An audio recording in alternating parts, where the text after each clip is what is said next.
A gente está aqui nessa nossa primeira tentativa de estabelecer algumas entrevistas, né? Uhum. E estamos com Raoni. Seu nome é só Raoni Vilas Boas? Valentim. Valentim. Raoni Vilas Boas, é assim mesmo, né? Raoni Vilas Boas Valentim, nessa ordem. Legal.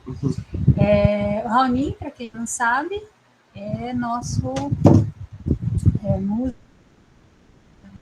aqui em Cáceres. E ele tá. E, você mora em Cáceres há quanto tempo? Né? Eu sempre morei aqui.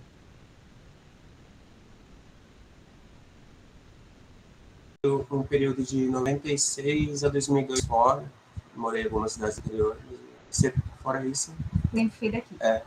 E aí sua educação toda foi aqui em Cáceres. Sim. E Eu também estudei, né, em algumas cidades, né? Estudei em 3 cidades fora. Aí eu estudei.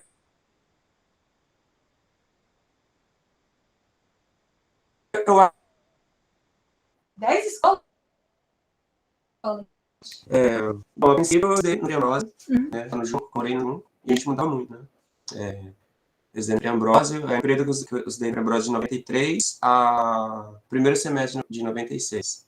E início a gente morava no Junco, aí depois mudou para Santa Isabel e depois para Cavalhada 2.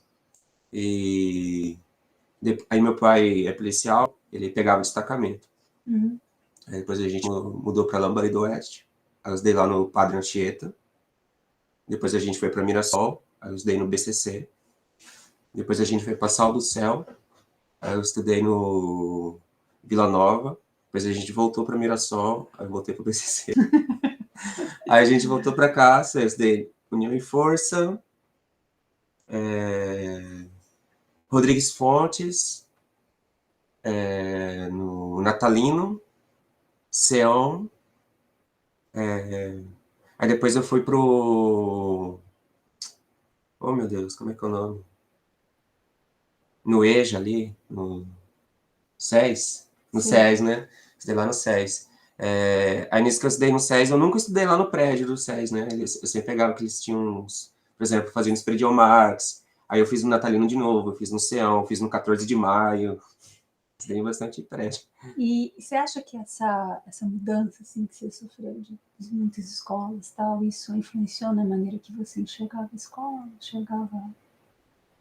Fez diferença para você? Bastante. Relacionamento também com Nossa, amizade, essas muito, coisas? muito. Total. Sofri muito com isso. Isso causou muito sofrimento na minha vida. E queria que você falasse assim, em relação a essa experiência de ser jovem em Cáceres, né, oportunidades que Cáceres oferece, culturalmente falando, né, para que a gente possa entender um pouco esse contexto de como é que se constrói uma identidade cultural na cidade, né, morando aqui, vivendo aqui, estudando aqui, estudando em várias escolas, como você mesmo já colocou para a gente. Como que é isso para você? Bom, eu enxergo Castres, assim, eu acho uma cidade muito bonita. Ela tem um jeito muito ímpar, assim, tipo, de todos os lugares que eu morei, assim, eu sempre sentia saudade de Castres, sabe? Eu sempre tive um imaginário de Castres. Sempre fui atraído por aqui. Eu fiz parte de uma geração, né, que na época a gente falava assim, a geração que não tinha perspectiva, né? A gente sempre lembra isso, né? Eu tinha amigos que tocavam, coisas assim, mas assim, eu não sabia o que eu ia fazer da minha vida, meus amigos também não, a gente bebia, né? A vida nossa era viver bebendo, a gente em Sematur, e... E a Semantur, o que é esse ambiente dessa época? Porque a gente está falando de que período assim?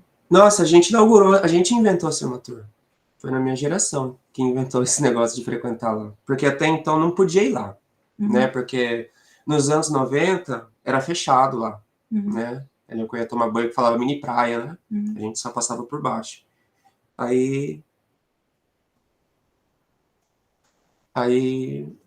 a partir do começo dos anos 2000, né? Era mal visto ir lá, né? Ainda era muito mato, tinha muito mato lá, as pessoas não frequentavam lá ainda, né? Quem ia lá era... A pessoa falava, os noiados, né? Ou então a galera que ia pra transar, né? E a gente passou a frequentar lá. E a gente entrou nesse clube dos noiados, né? Ah, o pessoal da Semator, né?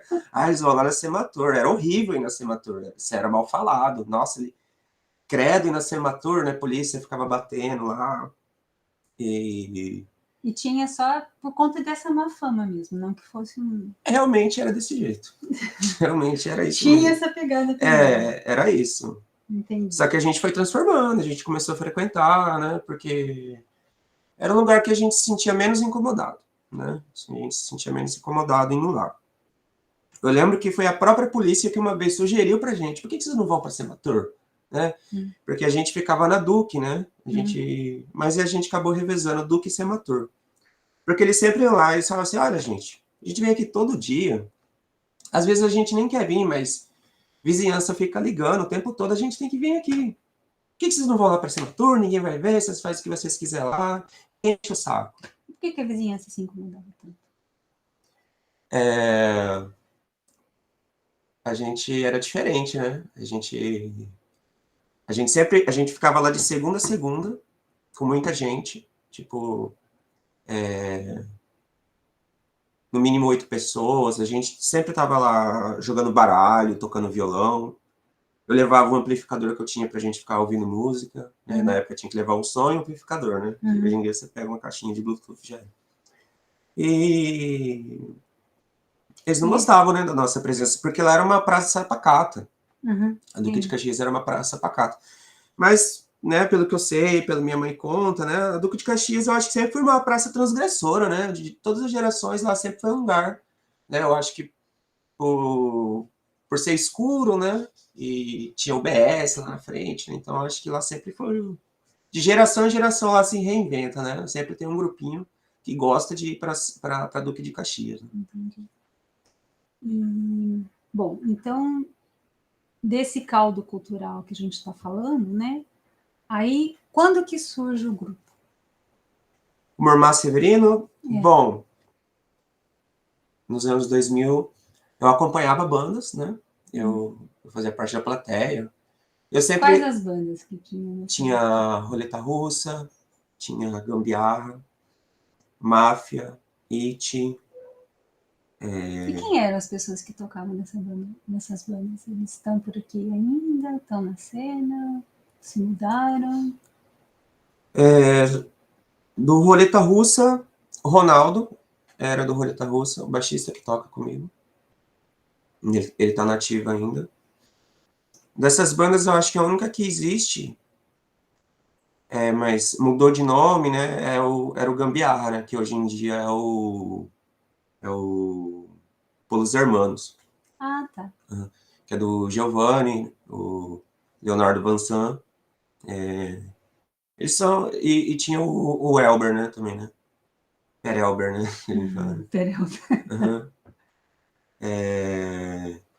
Mas assim, eles mantiveram, né? O Léo e o Giovanni se mantiveram. Eles estão aí até hoje também. Entendi. É que o Giovanni ainda mora aqui, mas o Léo não mora mais. Não, ele mora em só a Cuiabá. mãe dele que Rosângela. E, bom, aí teve esse momento que vocês se frequentavam, né? Você estava na plateia. E quando é que você trocou de lugar? Que você deixou de ser plateia e virou... Então, eu sempre queria fazer parte de alguma forma, nem que fosse carregando instrumento, né? Indo nos ensaios. Eu sempre estava ali, né? Desde antes de estar na plateia até nos bastidores, como eu era amigo deles, né? Eu sempre estava, né?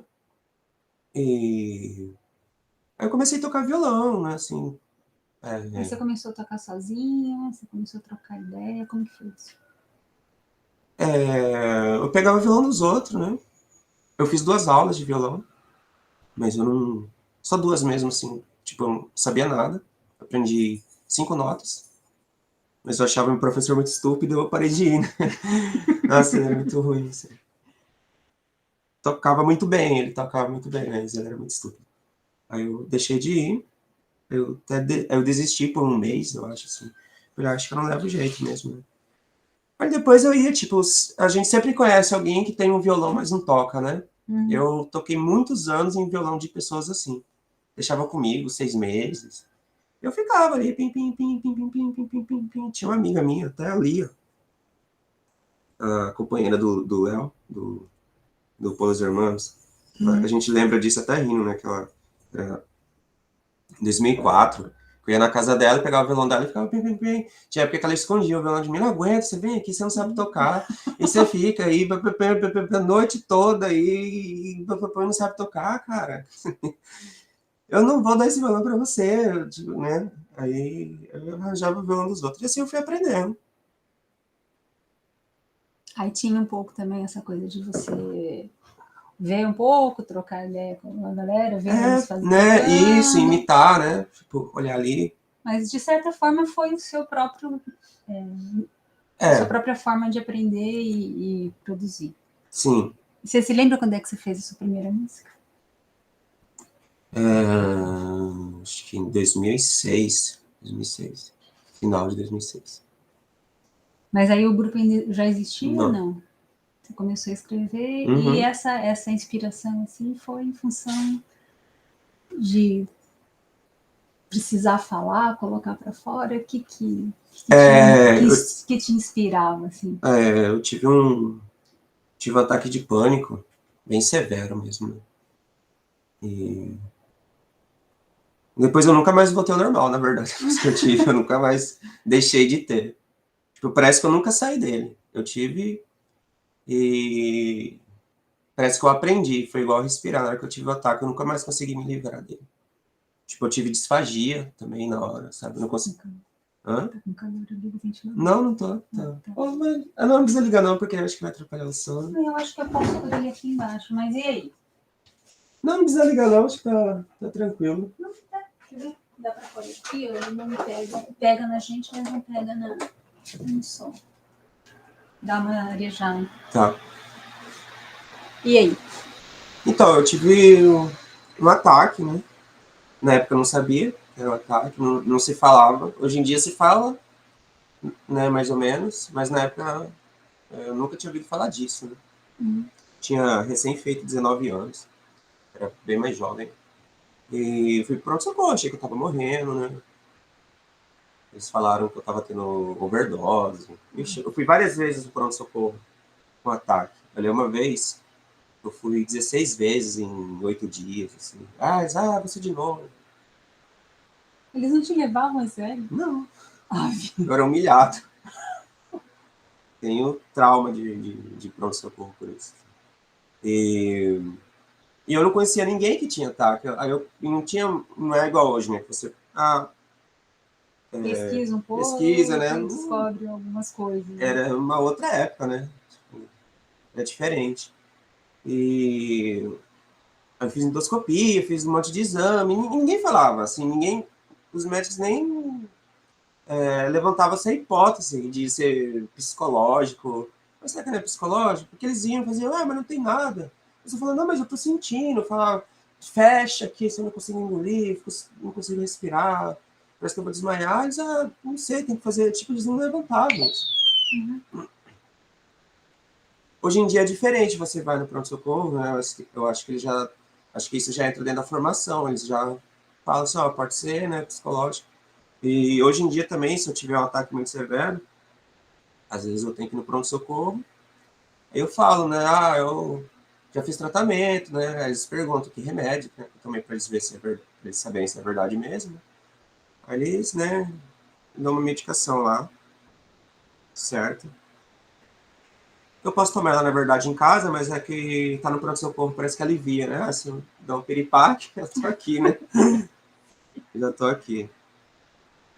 E quando eu tive, né, acho que eu tava até fugindo um pouco da assunto, né, mas enfim, aí eu tive isso e aí eu tive disfagia também, né? Eu tenho isso até hoje, né, na verdade. Eu não consigo engolir, né? Isso meio que colocou Nossa, um gancho pra... eu não sabia que eu tinha. Eu falei, nossa, eu tô com câncer, que eu tenho, será, né, velho? Eu tô morrendo, eu tô com algum problema grave, né? Eu lembro que eu queria ser internado. Eu falava assim, nossa, eu quero ficar internado no hospital. Porque eu tenho alguma coisa. Eu não sei o que é, mas eu tenho alguma coisa muito séria. E eu fiquei muito triste, né? Aí eu tive que parar de fumar cigarro, à força, né? De beber, né? Eu não conseguia comer direito, né? Tipo, que é o básico, né? Assim. Então não tinha muita coisa para fazer. Né? Eu lembro que um dia eu lamentei pro Ronaldo, né? Falei, cara, eu falei isso, né? Eu não consigo comer, não posso fumar. Isso, o que eu vou fazer? Ele falou, escreve. Falei, tá. Eu comecei a levar isso muito a sério. Comecei a andar com caderno. Aí eu comecei a escrever, tipo, vamos escrever. Bom, o que eu vou escrever? Não sei.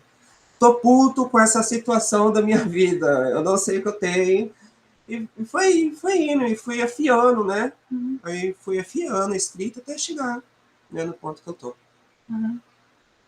Interessante. Aí, tipo, eu, né, peguei um jeito, assim. Eu não sou um grande leitor, né, de livros, nunca fui, sempre muito preguiçoso. Eu gosto de pegar, assim, tipo, eu leio alguma coisa, assim, leio rápido, assim, tipo, uma leitura dinâmica, assim, sabe? Abro alguma página, leio. Inclusive na faculdade era assim também, assim, eu não conseguia. Então, aí vamos aproveitar esse gancho que você falou da faculdade. E a faculdade? Como foi a faculdade? Experiência? Você fazia história? Sim. Como que é? Por que você foi fazer esse curso? Eu acho que história dos cursos que tinham aqui em casa era o que mais tinha a ver comigo, né? Eu tinha amigos que faziam história. Tinha um grande amigo que fazia, né, que ainda eu que falei para ele, faz história, né? Que na época eu não podia fazer. Eu ainda estava no ensino médio. Eu fiquei no ensino médio até meus 21 anos. Eu, eu desistia muito. Eu fiz 4 oitavas séries, 2 primeiro ano e 2 sextas séries. Então, né, eu voltei na faculdade. Então, era um curso que eu achava que tinha mais a ver comigo, né? Eu achava interessante história, né? Sempre, eu sempre estava ali no bloco ali da Figueira, desde antes de ser cimentado, né? Tipo, eu lembro que eu frequentava lá desde 2003, que eu ficava ali entre o Biocaverna, né? Que o pessoal falava Biocaverna, né? Que era o pessoal de biologia, e o pessoal que fazia história e geografia, que era o pessoal mais doido que eu achava, né? Da faculdade. E eu sempre estava por ali, né? Sempre estava piruando ali. E então, já era um... Você frequentava a universidade sem fazer parte dos cursos? Eu frequentava a faculdade sem fazer parte dos cursos. Você estava ali. Eu gostava de estar ali. Achava legal. E aí eu entrei em História. Eu acho que eu fiz uns 3, 4 semestres. Uns 4 semestres, assim. Aí esse meu amigo morreu. Aí eu perdi um pouco o gosto, assim, desanimou. Aí eu fui desistindo. Aí, aí eu fui parando de frequentar aos poucos até que eu desisti de vez. Eu nem tranquei, só parei de ir mesmo. Mas aí o curso não fez nem sentido para você também.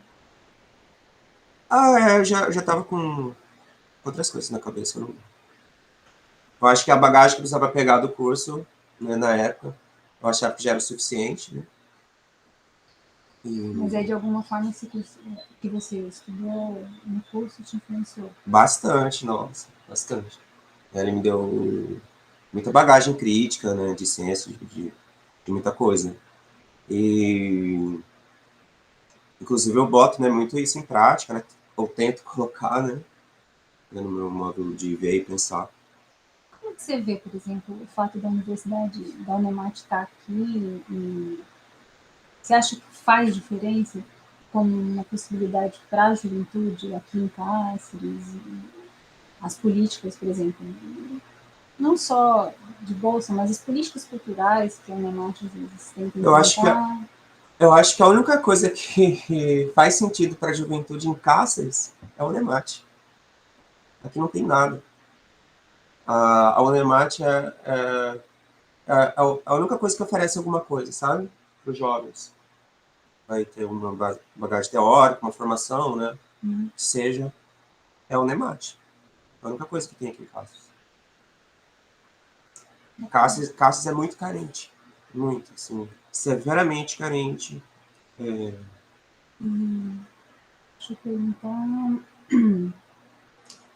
Bom, eu sei que você não faz só música, né? De vez em quando eu vejo umas postagens suas, você faz umas artes de colagem. Como que Aham. é isso, né, para você? Ah, eu acho legal. Eu comecei a fazer na pandemia, né? Eu nem sabia que eu fazia colagem, na verdade, sabe? Comecei brincando, alguém que falou pra mim, nossa, você faz colagem? Eu, sério? Não sabia. É colagem isso? Legal. Então eu faço colagem. Aí eu comecei a fazer. Na época da pandemia, assim, era uma forma de terapia também. Às vezes eu tô muito ansioso, né? Uhum. Eu começo, tipo, na verdade, toda arte que eu faço é por algum motivo assim, né? Às vezes, quando eu tô passando muito mal, por exemplo, eu vou tocar. Ele consegue tirar meu foco. Uhum. Se isso não resolver, eu vou pro hospital. Entendi. Aí, Então funciona como terapia sim, mesmo. Entendi. e a colagem também. Nossa, eu gosto muito de fazer colagem. Eu até comecei a fazer quadros, né? Tirar do virtual, né, pro Uhum. físico. E a ideia, na verdade, era fazer lambe, só que como estava na época da pandemia, não podia, né? Uhum. Produzir lambe. E eu pretendo, eu vou aprender com o pessoal lá em Cuiabá, assim, para fazer de forma correta. Mas eu pretendo, tipo, soltar uns lambe lá em Cuiabá e uns aqui em Castres também. Socar nas paredes. E me diz uma coisa, você tem essa experiência de ser músico aqui em Cáceres e ser músico em Cuiabá. Qual que é a grande diferença? Ou que tipo de experiências Cáceres te oferece, te ofereceu e Cuiabá te oferece agora lá? Castres é inspiração, Cuiabá é contato. É isso. Mas Entende? você sente que, que o grupo, né, que você conseguiu um destaque maior e colocar a sua música de uma maneira mais eficiente na medida em que você foi para Cuiabá? Com certeza. Igual eu falei, né? Porque Cuiabá é contato, lá tem mais pessoas, né? Uhum. Tem pessoas que trabalham com isso há muito mais tempo, de forma profissional, né? Uhum. Tem estúdios, né? Tem produtores, né? Aqui não tem nada disso. Aqui tem gente que quer tocar, tem muita vontade, mas não tem essas coisas aqui, né? Uhum. Então, eu vejo assim que muita gente que toca aqui tá a parte disso, sabe? Tá sem querer está alienado, sabe? Tá numa Uhum. condição de alienação total. Porque Porque não tem contato, não tem a opção não de se tem. inserir. Sim, é isso. E como é que você vê, por exemplo, as políticas de apoio, né? Tanto de cultura municipal, estadual, como é que você enxerga isso enquanto artista, enquanto alguém que... Bom, em Cáceres, apoio cultural não tem. Eu acho que é só uma, não posso dizer, nome fantasia, sabe? Porque até o momento do que eu vejo, eles têm um nicho, assim, do que eles pensam como cultura é algo cristalizado. Ah, é a coisa, é a tradição, não sei o quê, mas o que a gente está fazendo agora, que é a vanguarda, né? Eles não olham, sabe? Quiçá lá no futuro, né? Vão saber o que era isso, né? Mas eles não estão muito interessados no que as pessoas estão fazendo, o que os artistas de agora estão fazendo. Muita gente que consegue alguma coisa, consegue porque sai. Uhum. Aí quando sai, se consegue algum destaque, eles vão olhar. Mas a gente mesmo, no normal, assim, nossa, a gente toca. Desde 2015 a gente toca pra fora. E até hoje a gente ainda não é. A gente não tem uma valorização. Poxa, a gente é uma banda que a gente tem álbum lançado, sabe? A Uhum. gente sai em jornal, a gente sai em coisas assim, a gente já ganhou moção de aplausos Uhum. 3 vezes, sabe? Assim, não que emoção, assim, não quer dizer nada, né? Assim, Claro que quer. né? Assim, mas. Coloca na cena. Né? Assim, tipo, né? Isso é simbólico, né? Mas a gente não é chamado para as coisas, assim, a gente não tem um.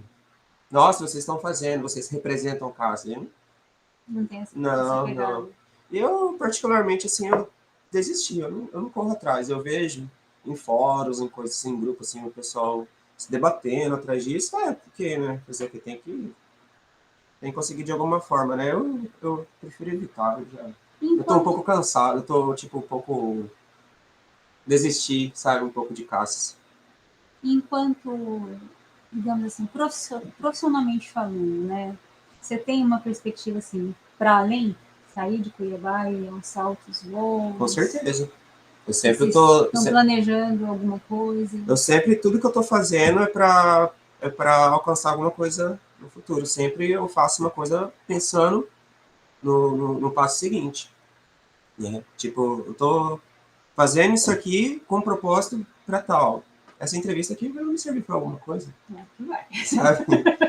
Então, tudo que eu faço é pensando em alguma coisa, como que eu vou usar, né? Uhum. Tudo é portfólio e, claro, a gente sempre pensa também, por que eu gravei, né?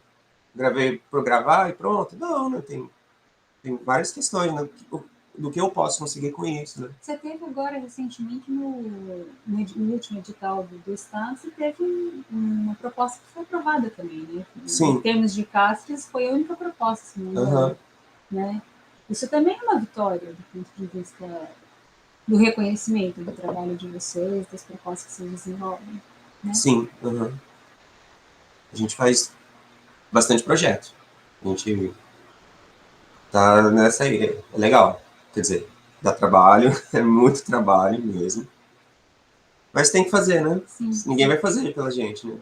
É claro, assim, que eu não faço sozinho, né? Eu tenho pessoas que trabalham comigo. Eu tenho uma rede de apoio. Falando nisso, queria que você contasse um pouquinho assim, o grupo que toca hoje com vocês, a composição foi sempre a mesma? Teve algumas alterações? Começou com um grupo menor ou maior? Como que é isso? Conta um pouquinho. Começando pela formação atual. A gente está junto desde 2016. Os mesmos integrantes. Já começou com eu, o Ronaldo, e o Jean Nascimento, que foi para a Alemanha. Ele ficou de 2009 até 2012. Ele foi o primeiro vocalista. Era só nós três. E depois entrou um baterista e a gente... os processos às vezes trocavam, às vezes entrava um guitarrista, saía outro, mas a base sempre foi eu e o Ronaldo. São os mais antigos. A gente fundou, né? Fundou. Em 2009, isso? 2009. Vocês estão juntos desde 2009? A gente fez 14 anos. A gente é pré-adolescente. Isso é interessante. Né? E nunca paramos. Uma coisa que me parece que acontece aqui em Cáceres, né? Eu vejo pelo baterista, né? Ele toca, né, meio que flutua, assim. Eu já vi isso acontecer com outros músicos, né? Por conta até mesmo da cena cacerense, né? Junta, toca, junta, toca. Você acha que esse fator pode ajuda ou atrapalha? Na verdade, isso é bem comum, sabe? Em qualquer cidade. Isso é bem comum. Você vê músicos tocando, fazendo freela, né? Isso não é indiferente, na verdade, essa situação. Então, não é indiferente. Entendi. E, deixa eu ver, tem mais alguma coisa que eu gostaria... eu gostaria que você falasse um pouquinho sobre Valderramas. Valderrama, claro. Como é que você via esse espaço, esse lugar, né? Como é que significou para você? Valderrama, ele fez parte de uma saga de bares alternativos que tinha em Cáceres, né? Ele foi acho que o último. Acho que ele foi o último. Nossa, ele tem 9 anos que ele fechou, né? Porque, falando assim da minha experiência, né, como boêmio, eu comecei a sair bem novinho, né? Comecei a sair com 15 anos, 15 para 16. Tinha o Tom Brasil, né, na Praça Barão, tinha o Cajueiro, né? Sempre tinha uns barzinhos assim. Aí depois Mas que já agregava essa coisa das bandas se apresentarem? Sim, né, já tinha essa pegada, assim, nossa, Tom Brasil era incrível ali na Praça Barão. Você lembra aquela vez até que a gente falou? Né, sim, lembro. Então, aí tinha esse, o Tom Brasil, aí depois Eu lembro que Cáceres ficou de 2006 a 2008 sem bar. Nossa, que foi um sofrimento. Um ano, assim, sem nada. Meu Deus, não tem lugar pra ir, né? Aí depois veio o Quinzinho, lembra do Quinzinho? Na rua ali do Miura. Aí foi o Quinzinho também, né? Aí depois veio o Balderrama. E o Balderrama eu lembro que tava um murmurinho, né? Lá em 2010, né? E o Maldonado ele tinha um grupo de teatro, né? Que ele fazia no sábado, né? Com o pessoal. E lá ele lançou a ideia. Eu não fazia parte, na verdade eu nunca fui nesse grupo. Sempre me chamava, mas eu nunca fui. Nunca aconteceu, sei lá, sempre não dava certo. Mas ele já tinha um bar, né? O Camenito, né? Lá de Cuiabá. É a mesma ideia, né? O PQ, né? A mesma coisa. Aí ele trouxe a ideia pra cá, né? E aí em 2010 estava, ó, vai sair um bar aí, uma cooperativa, pá. Eu lembro que eu fui no lançamento, né, do Valderrama, né, aquela coisa, assim. E foi um sucesso, né, o Valderrama, né. Ele durou de 2011 até 2014. Eu lembro que eu toquei na despedida do Valderrama, eu toquei. Eu, Marmar, Severino e Henrique Maluf. No último evento dele lá, com o Valderrama oficial. E, nossa, o Valderrama... Só que o que diferenciava o Valderrama desses outros bares era o que ele oferecia. Né? Além de, né, ser um bar e ter espaço para tocar, ele tinha cineclube, né? Ele fazia colóquio, né? Tinha os debates. Ele era interessante, né?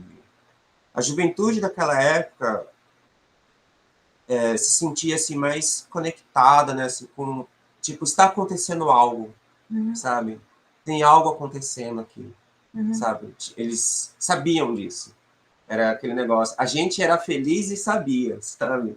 Tipo, tá acontecendo um negócio aqui, né? E quando fechou, a galera ficou órfã, né?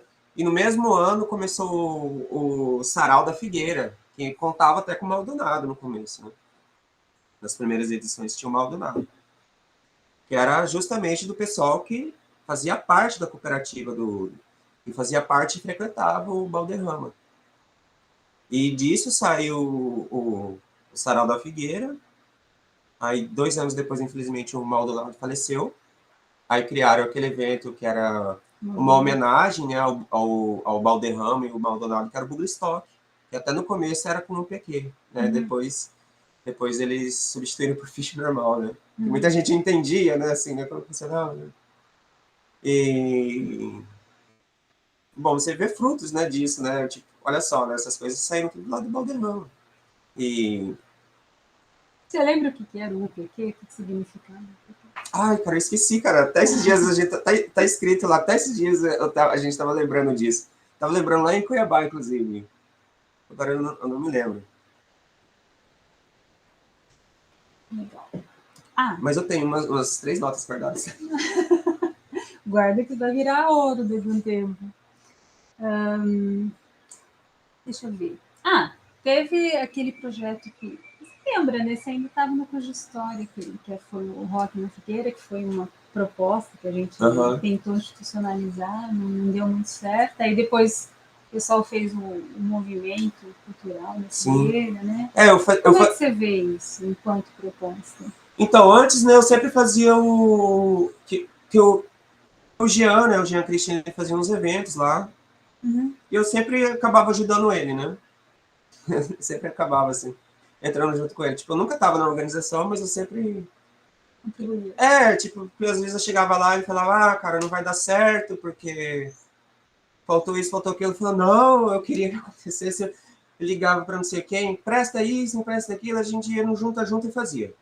E eu fiz várias vezes. Até que eu mesmo comecei a fazer, né? Depois ele foi embora, aí eu comecei a fazer o Sol da Figueira.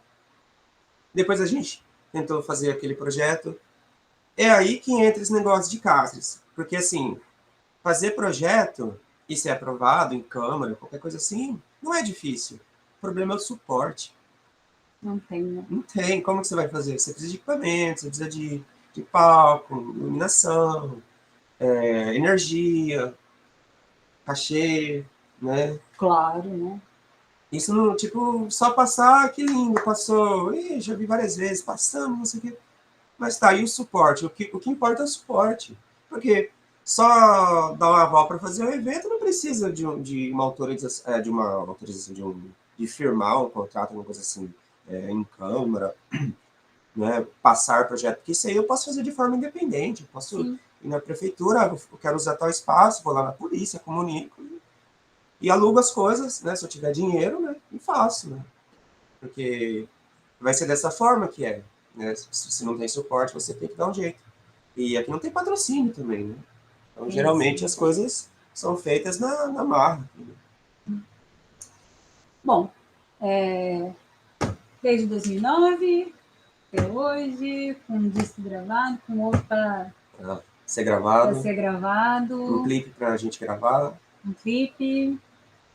E aqui você vai tocar em algum espaço, já está alguma coisa acertada, ali você estava vendo possibilidades de tocar nos palcos aqui em Cáceres. Bom, a gente vai tocar sábado, a gente vai tocar no segundo Festival Vambora. Na verdade, o segundo Festival Vambora é uma coisa que está acontecendo já.